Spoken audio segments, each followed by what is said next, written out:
So we have gold in the headlines, and it reminded me of a musical and a movie that I liked a lot. Rusty, are you familiar with this reference? Do you know what we're talking about when we reference Paint Your Wagon? No, I think it's a movie I might have missed. I don't think I've seen the Paint Your Wagon. It doesn't reference anything to my mind. Um, you guys were saying something about it being a musical?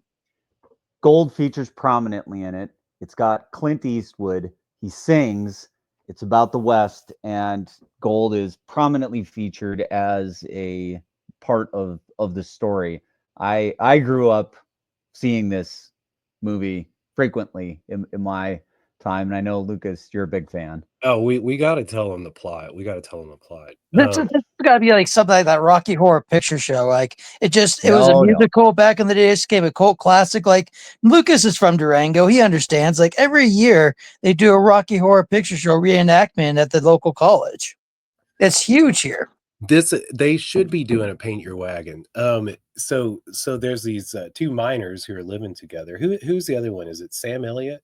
I think it wasn't Sam Elliott.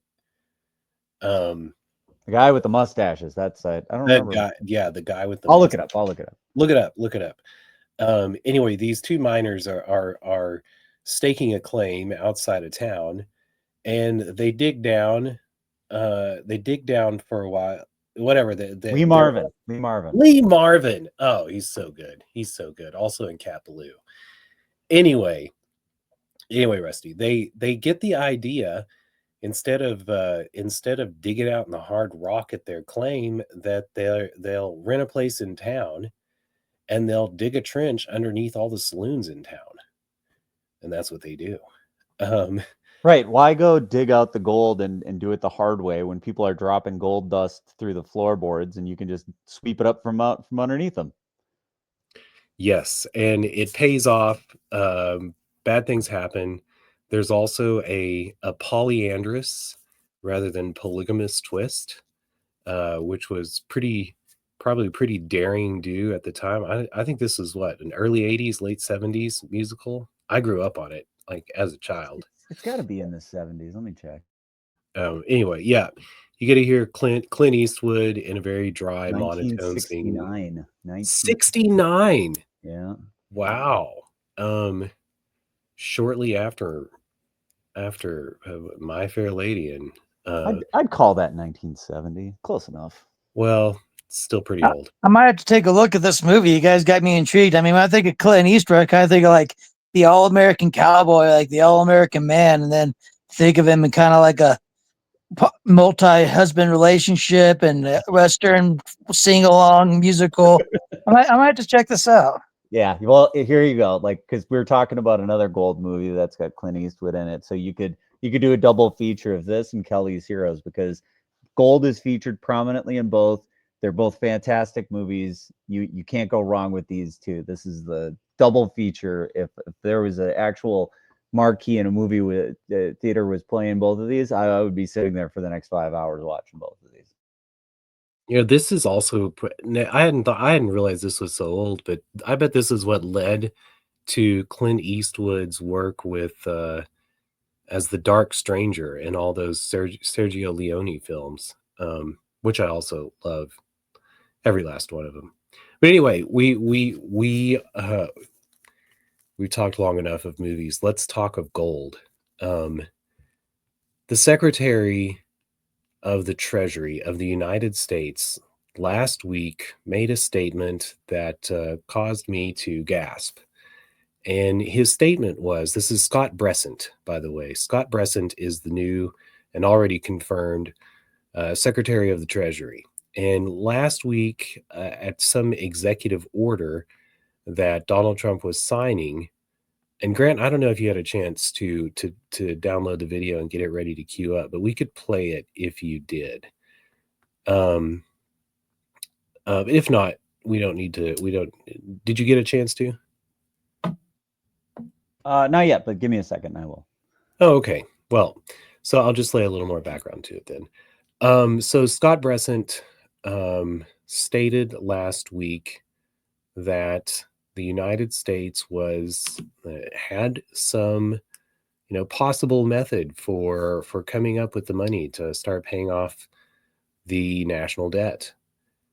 And we've seen the Doge the Doge group, or with Elon Musk, do some amazing things with exposing some of the where money is being spent by the federal government, and Trump has been closing down various agencies, sort of in a Javier Milei Afuera style, although he didn't walk around Pennsylvania Avenue with a chainsaw. Might have that look though. Maybe he might show up with one on a garbage truck. But anyway, Donald Trump seems very determined to attack the national debt that the United States is mired in. And it may be that they've come up with a way to do so, to come up with, I don't know, to find a lot of money in using gold. So if you've got that ready, go ahead and cue it up, Grant. No, not yet. The thing that I thought was going to be able to get it easily, I wasn't as easy as I thought. So I need another minute or so. Well, we can play it later, or we can put it in the show notes. Anyway, Scott Bessent said that the United States was going to be monetizing the asset side of its balance sheet. And when he said that, the first thing that I thought was, wow. Scott Bessent says this in the wake of the Doge, of Elon Musk saying that they're finally going to audit the Federal Reserve. If they're going to audit the Federal Reserve, we're going to find out how much gold the United States actually has. There's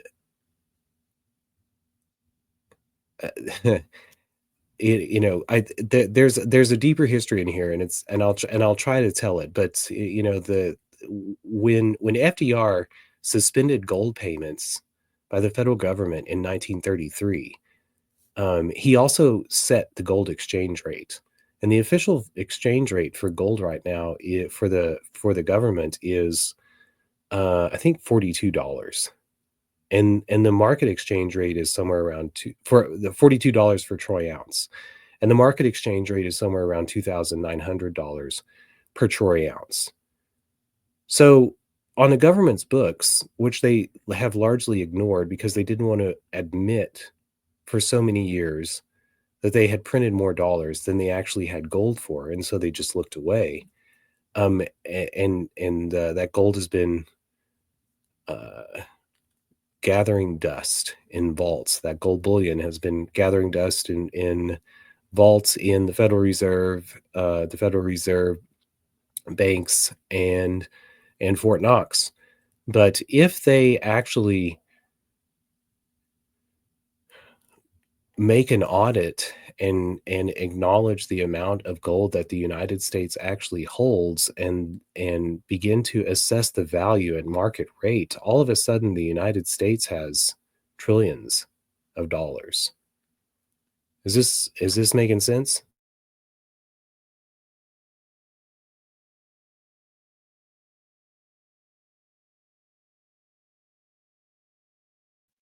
Grant must be looking for that video. Rusty, Yeah, I think you still keep it up. I think Grant might be looking at that video. I'm not trying to keep up with it. It's making sense to me. So the government gets it at a certain price, and it's kind of stayed that price. And now they're trying to redo the books, and it's a new, outrageously different price than what they were paying before. Well, in the 1930s, we had the Great Depression, and there was we had too little amount of money in the world, too little amount of dollars, and this is what caused the Great Depression. Remember, people weren't starving because there wasn't There were no eggs, and there were no crops in the fields. They were slaughtering herds of animals, and they were burning fields of crops, and they were doing so because they were trying to keep prices high. And FDR, in tackling that problem after he came into office, suspended gold payments, and he just said, well, the United States is going to hold on to all of this gold. So I don't know how to think about that. It's almost as if there was a stable coin and there was no convertibility to the peg. But he also understood, and this was at the advice of George Warren, who was one of his economists, and in the last days of FDR's life, when he was so ill,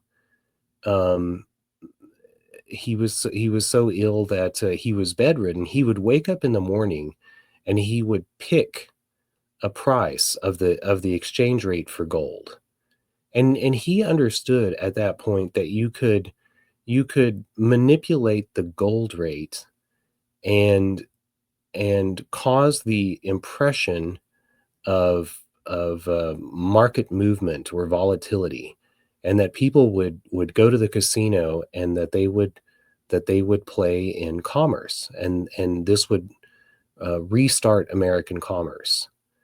So, and that's what he did. But also, in the legacy of that policy, the gold rate has been artificially suppressed by the United States since that time. And as the dollar was stretched around the world in the Bretton Woods Agreement of 1944, 11 years later,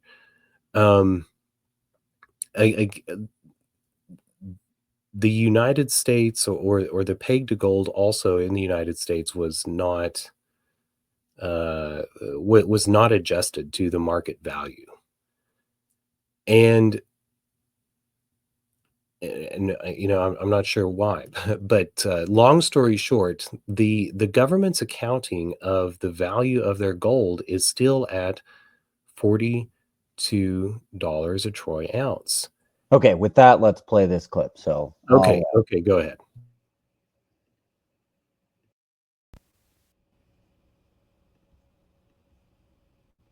Put the assets to work, and I think it's going to be very exciting. Within the next 12 months, we're going to monetize the asset side of the U.S. balance sheet for the American people. We're going to put the assets to work. So monetize the asset side of the U.S. balance sheet.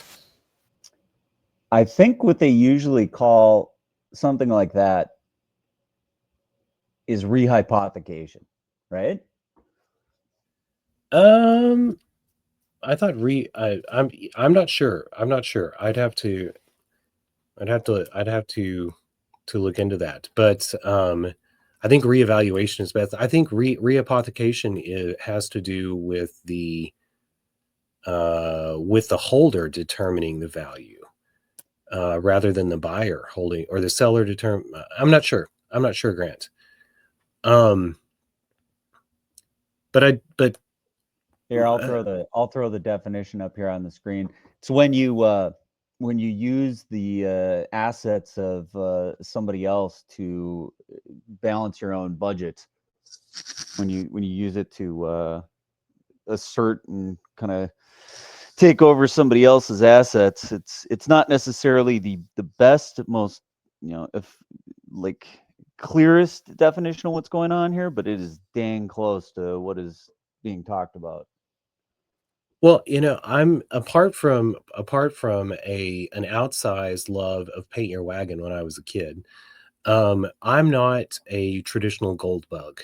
I follow it obliquely because of my interest in money, but I'm not somebody who thinks that the gold is the soundest or the only of monies. But in my Twitter feed, I've been seeing some very interesting things that in regards to both gold and silver lately that make me wonder about this. I've mentioned in several shows before that there's a lot of talk on Twitter about the movement of gold that's been going on.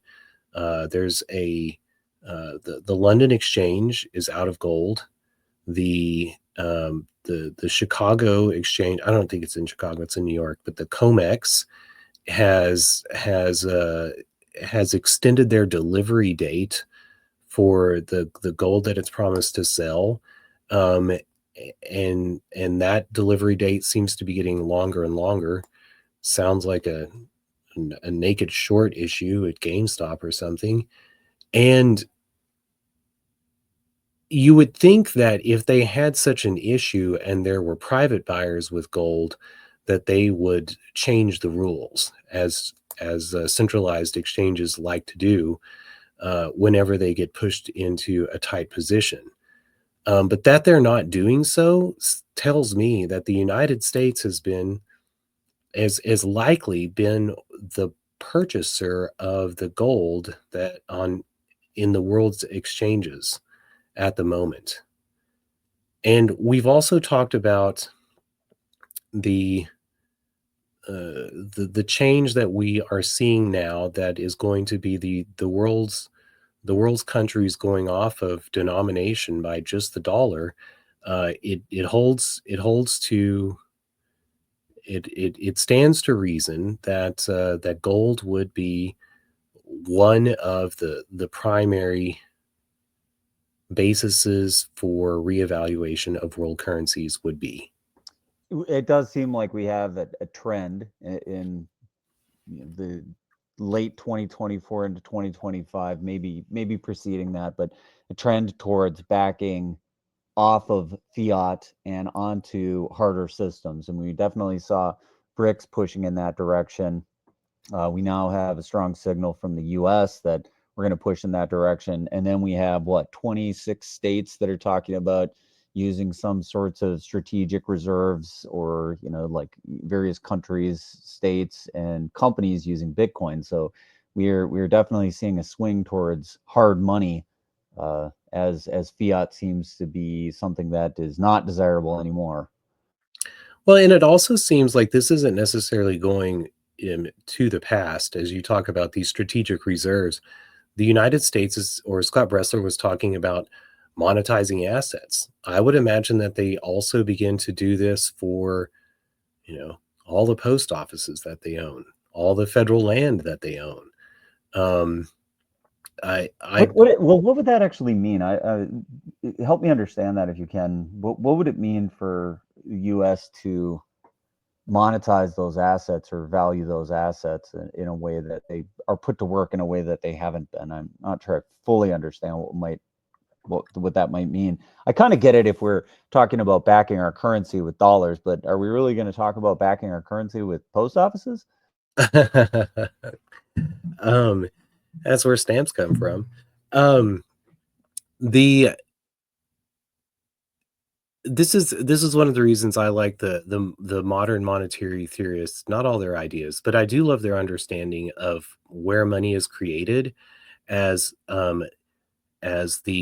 the agreement, or usually by banks, but money that's lent against another asset. And so in in the wake of the financial collapse of 2008, it seemed strange to me that the Federal Reserve could create the money to bail out some of the institutions that they bailed out. I can't even remember that off the top of my head. Until I understood that, they took, I think they had the Mall of America on their asset sheet, and they had a bunch of other commercial buildings that had defaulted, or for whatever reason, they own the mortgage of, or they had control of, and they reassessed the value of them. And so, whereas the Mall of America was worth $400 million one day, it was worth $800 million the next day, and they had an extra $400 million to lend. And so, whenever you reprice all of your gold that you own from $42 to 3,000 or more. yeah, right, exactly, and to whatever they want to say it is too. They don't have to say, oh, it's going to be at the market rate. They could say $3,000. They could say $4,000. Doesn't this? Oh, sorry, Lucas. Go ahead. I was going to say, doesn't this also kind of bring up the argument or the issue with trying to peg Bitcoin to the US dollar and to the US debt, that once they try to peg Bitcoin to this astronomical number, they can just set whatever price they want as per the Bitcoin to make it work? I'm not sure I follow you there. So ask me that again. Okay, so they're saying that they're going to peg the Bitcoin to the American dollar and to the debt, and they're going to use it as an asset. And so that they have a $36 trillion debt of the United States. And if they're going to try to complement that with the Bitcoin, then they can reprice what Bitcoin is set at. And that's how we're going to get to these astronomical numbers of price per Bitcoin, because we're going to reevaluate what the Bitcoin is equal to dependent on the debt. Well, and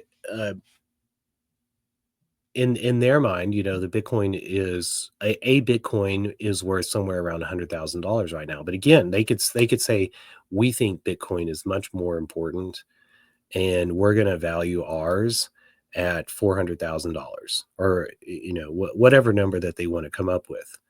But in doing so, in creating a basis on which to base the United States dollar instead of whatever, what they are going to do is create a reason to create trillions of dollars, and they're going to try to pay off the debt to do so. This is my guess, by the way. Again, I'm not a gold bug, and I'm not I have no assurities about this, but I think this is the way that the Trump administration is going to try to crawl us out of the deficit hole that we're in.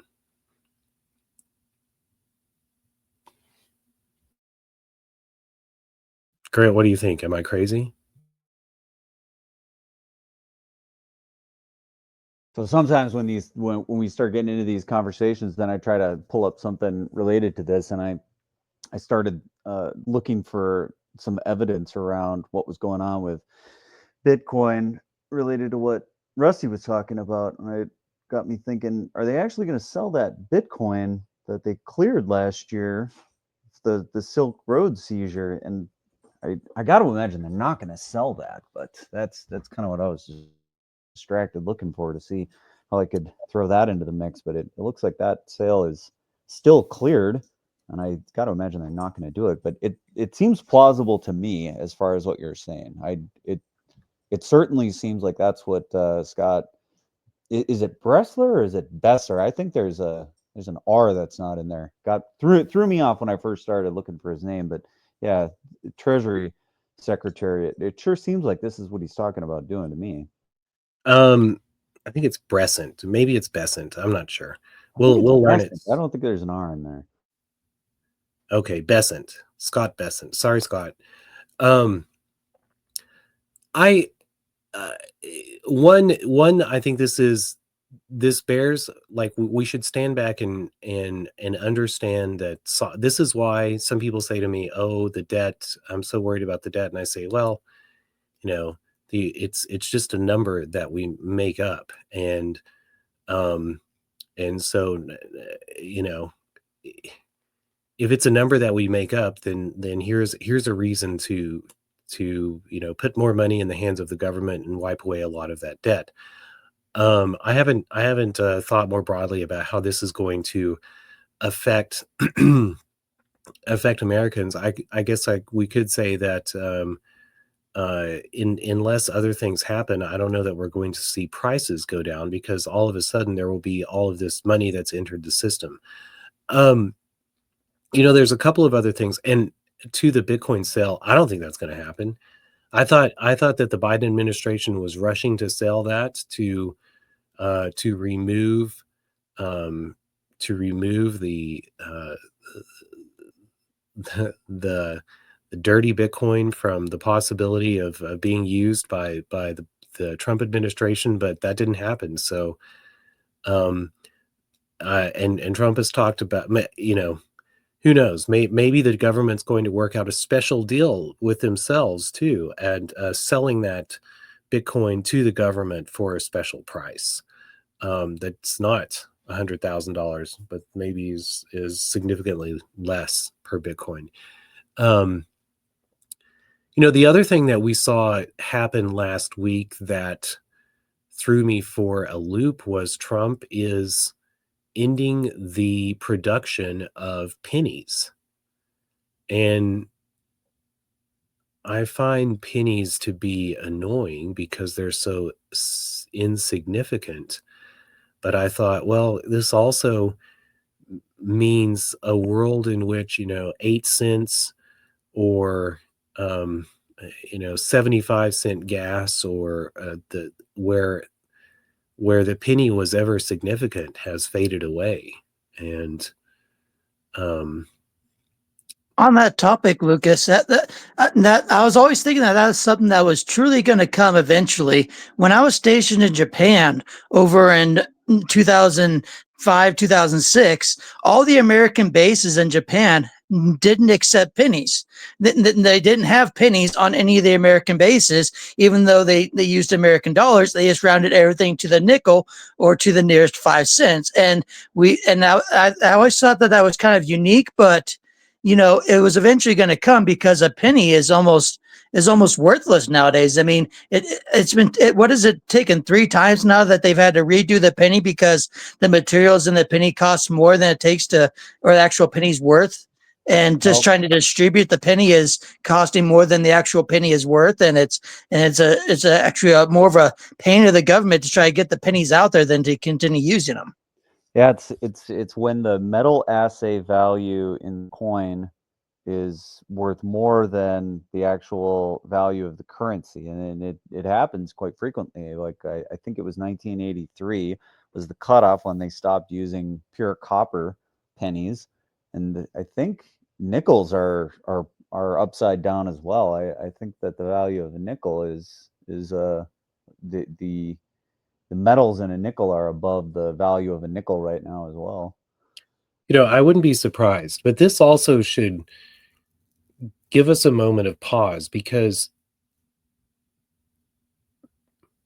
keeping the coinage in relation to what the value of the metal is in them is the original idea. And the Constitution limits the states and the federal government to gold and silver for good reasons. And we didn't protest whenever the federal government began to debase our understanding of the value of our money by mixing in impurities with, quote, copper pennies, which are mainly now zinc, I believe. I don't know what nickels are made of, but Nickels are mostly copper, I believe. Are they really? Yeah, I think they're plated copper. Wow. So there is still copper in coins out there. Well, quarters certainly aren't silver, and I don't know that I've ever seen a gold coin in circulation in my life. So, and now pennies have gone by the wayside, and I would say this is a sign that we are 5 steps closer to a digital currency. So it's not plated. It's a little bit incorrect there, but they're mostly copper. It's like 75% copper, 25% nickel is what nickels are. So it's like we just moved down one rung. So pennies used to be mostly copper. Nickels are mostly copper. We had to drop the penny. This is what happens when a currency keeps losing its value. Well, we'll see. We'll see also what Trump's tariff policies, what sort of effects that they have too. I saw that China was cutting off sales of various metals to the United States in retaliation for some of the tariffs against China. So, and I don't necessarily think that's a bad thing. We don't. I don't know how much mining occurs in the United States today. I know there's molybdenum mine in Leadville, Colorado. There's copper mines outside of Globe, Arizona. Um, we have various mines around the United States, but I know that we used to have a lot more. And there are also many people who are environmentally concerned, uh, and well, they should be in the United States and around the world. The best way, if you have concerns about the environment and you're extracting things from the earth, is to keep it close to home so you can keep an eye on it.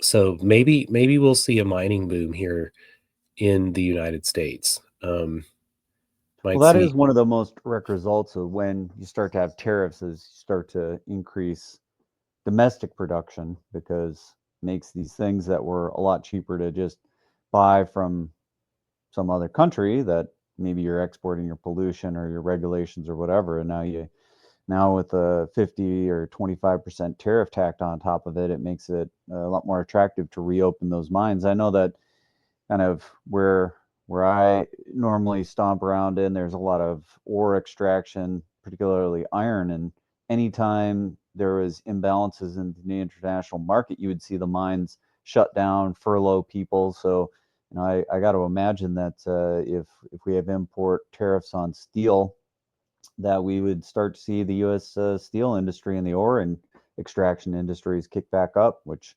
that's not necessarily a bad thing for the U.S. to get back into domestic production. I totally agree. There's also something else in the wake of the Secretary of the Treasury's comments, and that came to mind, and I thought, well, in the past, this accounting of the assets on their balance sheets, that may have, maybe not at first, with what we're seeing from the Trump administration, but could very easily become obscured and hidden from the American people in the future. And I say that with an eye towards gold too, because it's very hard to find out real numbers on how much gold any country holds. And if you can figure that out, where they keep it. And those are numbers that they like to hold close to their chest, and if they divulge it, you don't know how true or how true the information is. So as I think about shared public ledgers and blockchain and what the possibility is there, I think that it could be a step in the right direction.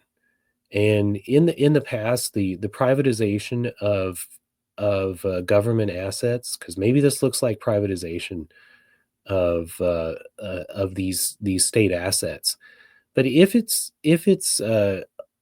open and there's a market for it, if there's an open market for it, then maybe it's not such a bad thing.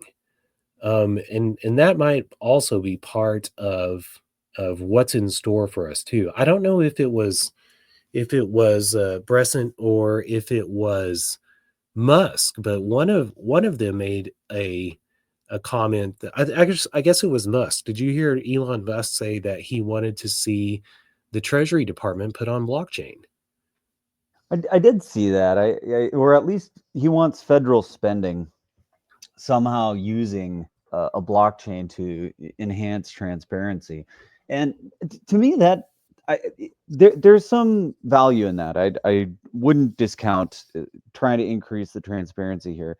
And partially what they were able to do to get better visibility into what the government was doing was they got access to this payment systems, and they got read-only access or whatever, and started digging around in there.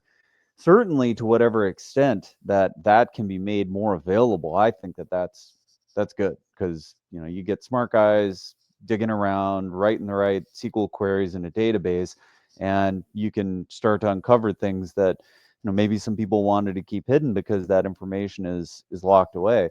When I think about blockchains, it's utility is in that it's public, that it's transparent, that it's able to transmit value. It's also that it's immutable. That's the kind of stuff that's really, really useful in what a blockchain as a database is.